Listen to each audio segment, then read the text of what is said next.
அத்தியாயம் 27. சொந்த வீட்டு சிக்கல். முத்திரையர் அரண்மனை நந்தவன சிறு குளப்படியில் இறங்க முயன்று அதன் முதற்படியிலேயே படுத்திருந்த தனது பரம விரோதியான இதயகுமாரனை கண்டதும் இளையவேல் சட்டென்று முன்வைத்த காலை பின்வைத்து நின்றான்.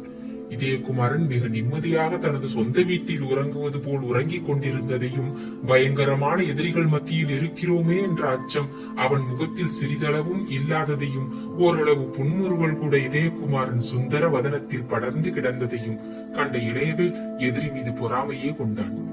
எப்படியும் விடியற்காலையில் காவலர் கண்டால் இவனை வெட்டி போடுவார்கள் என்று ஒரு வினாடி நினைத்த இளையவேல் இவனை எழுப்பி எச்சரித்தால் என்ன என்று நினைத்தான்.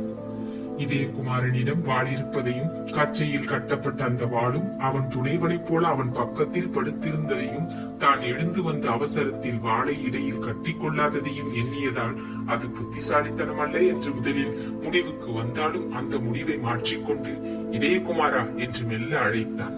அந்த அழைப்பினால் மெல்ல கண் விழித்த இதயகுமாரன் மிக நிதானமாக எழுந்திருந்து குளத்தின் படிகளில் உட்கார்ந்து கொண்டு, யார், சேரர் படைத்தலைவரா என்று வினவினான் இகழ்ச்சியுடன். அந்த இகழ்ச்சியை இளையவேல் லட்சியம் செய்யவில்லை. இல்லை, சேரர் படைத்தலைவனாய் இருந்தவன் என்று திருத்தினான் இளையவேல். இப்பொழுது முத்திரையர் படைத்தலைவரா என்று இதயகுமாரன் வினவினான். ஆம். இளையவேலின் குரலில் வெறுப்பு இருந்தது. அடிக்கடி கட்சி மாறுகிறார் போல் இருக்கிறது. ஆம். இதயகுமாரன் விழிகள் இளையவேலை நோக்கின வியப்புடன். இதை ஒப்புக்கொள்ள வெட்கமாயில்லை என்று வினவினான். முதலில் ஏற்பட்ட வியப்பும் பிறகு உதயமான வெறுப்பும் கலந்த குரலில். எதற்கு வெட்கம் என்று வினவிய இளையவேலின் குரலில் இகழ்ச்சி இருந்தது. கட்சி மாறியதற்கு? இல்லை, வெட்கம் இல்லை. ஏனோ இது நாட்டின் குணம். உனது குற்றத்தை நாட்டின் மீது போட பார்க்கிறாயா? நான் போடவில்லை, நடப்பதை சொல்கிறேன். சோழர்களும் பாண்டியர்களும் மாறி மாறி பல்லவரிடம் சேருவதும் படைத்தலைவர்களாக பணிபுரிவதும் இயல்பாகிவிட்டது என்று சுட்டிக்காட்டிய இளையவேல், விஜயாலய தேவரும் அதற்கு விலக்கில்லை என்று கூறி நகைத்தான். இதயகுமாரன் இதற்கு பதில் ஏதும் சொல்லவில்லை. உயர்வு தாழ்வுகள் அரசுகளில் சகஜம். அவர்கள் மாற்றத்தை கட்சி மாறுவதாக கூற முடியாது. ஆனால் உனக்கு அது புரியாது என்று சமாளித்த இதயகுமாரன் எதிரியின் இடையை நோக்கினான். நீ வாளை எடுத்து வரவில்லையா என்று வினவினான். இல்லை, நீ இங்கு இருப்பாய் என்பது எனக்கு தெரியாது. வாள் இல்லாவிட்டால் என்ன, கைகள் இருக்கின்றன என்று கூறினான். கூறியதன்றி மேலங்கியை கழற்றி ஒரு புறம் எரிந்துவிட்டு நான் சித்தமாகி இருக்கிறேன் என்று தெரியப்படுத்தவும் செய்தான். குளப்படியில் உட்கார்ந்த நிலையிலிருந்து எழுந்தான் இதயகுமாரன் மிக அமைதியாக. எழுந்து தனது பக்கத்தில் இருந்த நீளமான வாளை எடுத்து குளத்தின் படியில் வைத்தான். இளையவேல் செய்தது போலவே தனது அங்கியையும் கழற்றி நன்றாக மடித்து ஒரு புறமாக வைத்தான். படியிலிருந்து வெளிப்பட்டு சமதரைக்கு வந்தான். சமதரைக்கு அவன் வந்ததும் இரு எதிரிகளும் ஒருவரை ஒருவர் பல வினாடிகள் நோக்கி கொண்டு நின்றனர். அந்த சமயத்திலும் போரிட இஷ்டமில்லாமல் இங்கு எதற்காக வந்தாய் என்று இளையவேல் வினவினான். உன்னை கொள்வதற்குத்தான். ஆனால் அது முடியாது. உன்னை கொள்வதில்லை என்று மாரவேலுக்கு உறுதி கூறியிருக்கிறேன். ஆனால் கண்ணழகியை தொட்ட உன் கைகளை முறிப்பதற்கும் பார்த்த கண்களை பிடுங்கி எறிவதற்கும் தடையில்லை என்று கூறிய இதயகுமாரன், சரி துவங்கு என்று சொன்னான். அதற்கு மேல் இளையவேல் காத்திருக்கவில்லை. தனது பெரிய பயங்கர உடலை கொண்டு எதிரியை மோதினான். தடித்து வலுத்த கைகளாலும் இதயகுமாரனை கட்டிப்பிடிக்க முயன்றான். சரையில் என்று இளையவேல் மோதியவுடன் ஒரு வினாடி நிலை குலைந்த இதயகுமாரன் வெகு வேகமாக தன்னை சமாளித்துக் கொண்டு எதிரியின் கை வளையத்துக்குள் நுழைந்தான். அவனை அப்படியே இறுக்கி நசுக்கிவிட தீர்மானித்த இளையவேல் தனது கைகளால் இதயகுமாரனின் உடலை வளைத்தான். ஏதோ இரண்டு இரும்பு தூண்கள் தன்னை சுற்றுவது போன்ற அனுபவத்தை பெற்ற சோழ நாட்டு வாலிபன் அந்த கரங்களுக்குள் நன்றாகவே நுழைந்தான். மிக சுலபமாக எதிரி தன்னிடம் சிக்கிவிட்டதை உணர்ந்த இளையவேல் இவனுக்கு உயிரிடம் ஆசை போய்விட்டது என்று சொல்லிக் கொண்டு கைகளை இறுக்கினான். அந்த கைகளை இதயகுமாரன் தடுக்கவில்லை தனது கைகளால். கைகளுக்கு வேறு அலுவல் இருந்ததன் விளைவாக இதயகுமாரனின் மெல்லிய கரங்கள் முஷ்டியாக பிடிக்கப்பட்டு வேகத்துடன் பாய்ந்து இளையவேலின் வயிற்றில் குத்தின. மற்போர்களில் பழகியவனான இதயகுமாரன் எதிரியின் வயிற்றில் இடம் தெரியாமல் குத்தவில்லை. உள்ளே இருந்த கல்லீரலை குறிவைத்து ஒரு குத்தும், சிறுகுடலை நோக்கி ஒரு குத்தும் குத்தவே இளையவேல் திடீரென அகன்றான் எதிரியை விட்டு. அதற்குள் எதிரியின் முஷ்டி மார்புக்கும் வயிற்றுக்கும் இடையே வலதுபுறத்தில் இருந்த இதய பீடத்தில் இருமுறை பாயவே நல்ல வருமனான இளையவேலின் உடல் வியர்த்தது, மூச்சு திணறியது. இப்படி மூச்சு திணறியதாலும் நல்ல மற்போருக்கு வருமன் ஒன்றே பலமல்லவென்பதை புரிந்து கொண்டதாலும் இளையவேல் சற்று பின்னடைந்து நின்றான். அந்த சமயத்தில் எதிரி தனது அவல நிலையை பயன்படுத்திக் கொள்ளாமல் வாளா நிற்பதை கண்டதால் சினத்தின் சிகரத்தை எட்டிய அந்த முத்திரைய குமாரன் சரையலன சோழ வாலிபன் மீது பாய்ந்தான். அவன் பாய்வதை முன்கூட்டி எதிர்பார்த்த இதயகுமாரன் சிறிது பக்கவாட்டில் ஒதுங்கி தனது வலது காலால் எதிரி கால்களை மடக்கவே நிலத்தில் விழுந்தான் இளையவேல் தடால் என்று. விழுந்ததும் உருண்டான் இதயகுமாரனிடமிருந்து தப்ப. அந்த சமயத்தில் இதயகுமாரன் வேகமாக இளையவேலின் மீது பாய்ந்து அவன் மீது படுத்துக் கொண்டு அப்படியே இளையவேலின் நிலத்தில் அழுத்தி தனது இரு கைகளாலும் அவன் கழுத்தை நெரித்தான்.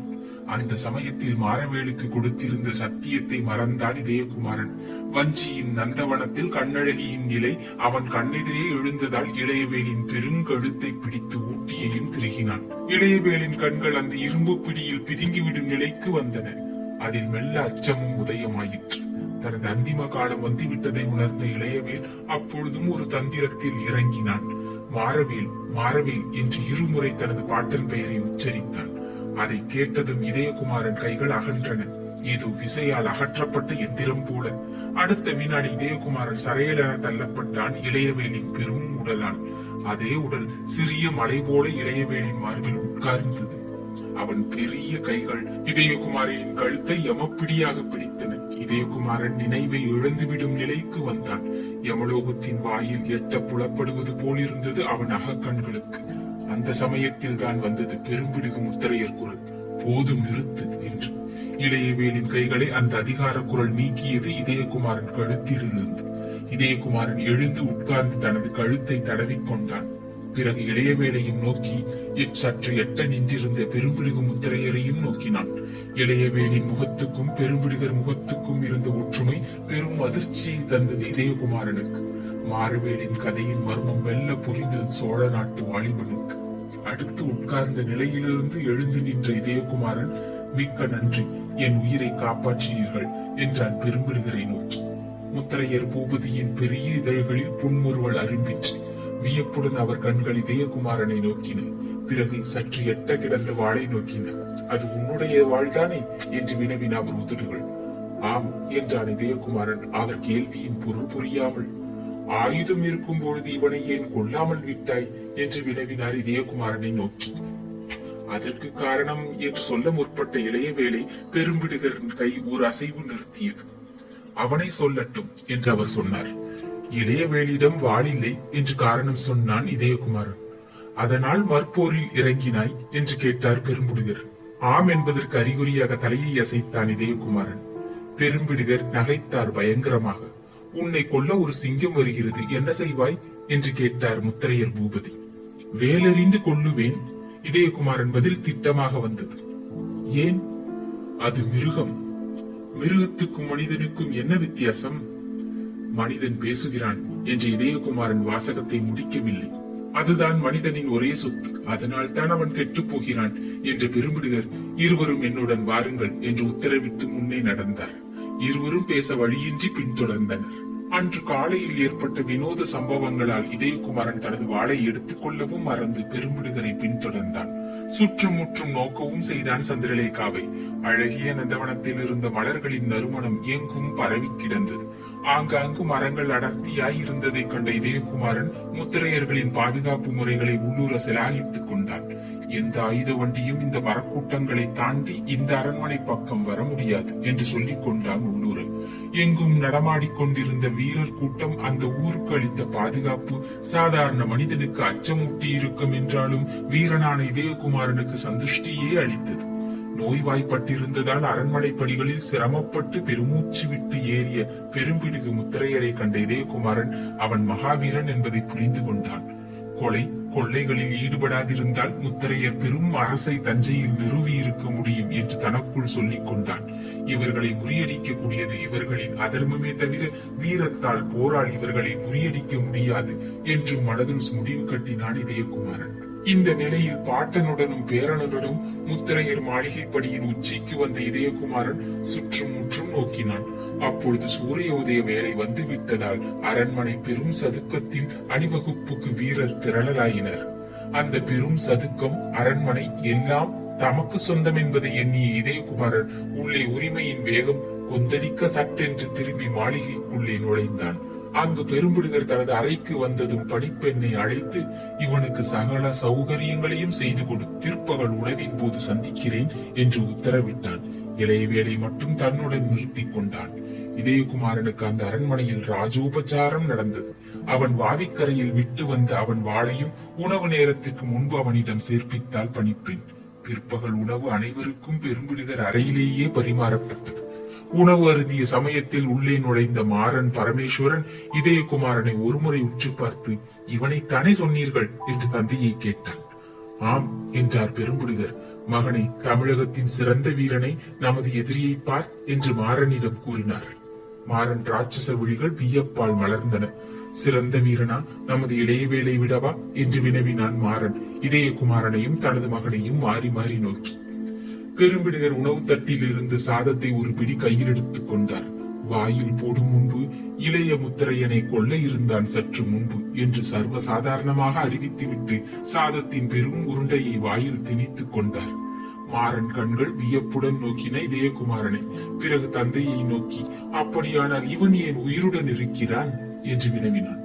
வீரனாகையால் என்றார் பெரும்பிடுகர். இவன் வீரத்தை மெச்சுகிறீர்கள் என்று சினத்துடன் கேட்டான் மாறன். ஆம், அது வீரனின் குணம் என்று தம்மை தாமே சிலாகித்துக் கொண்டார் பெரும்பிடுகர். இவன் எப்படி இந்த ஊருக்குள் நுழைந்தான்? மாறனின் கேள்வி உக்கிரமாய் இருந்தது. தெரியாது. ஏன் வந்தான்? சொந்த ஊரை பார்க்க. சொந்த ஊரா? மாறன் முகத்தில் உக்கிரம் மறைந்து விவரிக்க இயலாத வியப்பு படர்ந்தது. ஆம், ஒரு காலத்தில் சந்திரலேகா இவன் தந்தைக்கு சொந்தம். யார் தெரியுமா இவன் தந்தை என்று கேட்டார் பெரும்பிடுகர் மகனை நோக்கி. மாறன் தந்தையை நோக்கினான் குழப்பத்துடன். உங்களுக்குத்தான் சகலமும் தெரியுமே, சொல்வதுதானே என்று கூறினான். நீ கொன்றதாக சொன்னாயே விஜயாலயன் படைத்தலைவன் என்று பெரும்பிடுகர் மெல்ல நகைத்தார். அவனுக்கு இவன்? மாறன் வினவினான் சங்கடத்துடன். மகன் என்ற முத்திரைய பூபதி உன்னை கொல்ல வந்திருக்கிறான், பழி வாங்க வந்திருக்கிறான் என்று சொல்வது பொருந்தும் என்று கூறி பெரிதாக நகைத்தார் கட்டிடம் அதிரும்படியாக. பெரும்பிடுகர் விவரத்தை கேட்ட மற்ற மூவர் நிலையும் 3 விதமாயிருந்தது. யாரை அழிக்கவும் அஞ்சாத தனது தந்தைக்கு வியாதியால் மூளை பாதிக்கப்பட்டிருக்க வேண்டும் என்று மாறன் நினைத்தான். இளையவேளுக்கு எல்லாமே புதிதாய் இருந்ததால் பிரமையடைந்து உட்கார்ந்திருந்தான். இத்தனையையும் அறிந்தும் தன்னை எதற்காக கொல்லாமல் விட்டிருக்கிறார் முத்திரையர் தலைவர் என்று எண்ணி பெரும்பிடுகரின் புத்தியில் உலாவும் திட்டத்தை அவிழ்க்க முயன்று முடியாததால் எது நடந்தாலும் நடக்கட்டும் என்று உணவை சுவைத்து சாப்பிட முற்பட்டான் இதயகுமாரன். அத்தியாயம் 27 நிறைவுற்றது. நன்றி, வணக்கம்.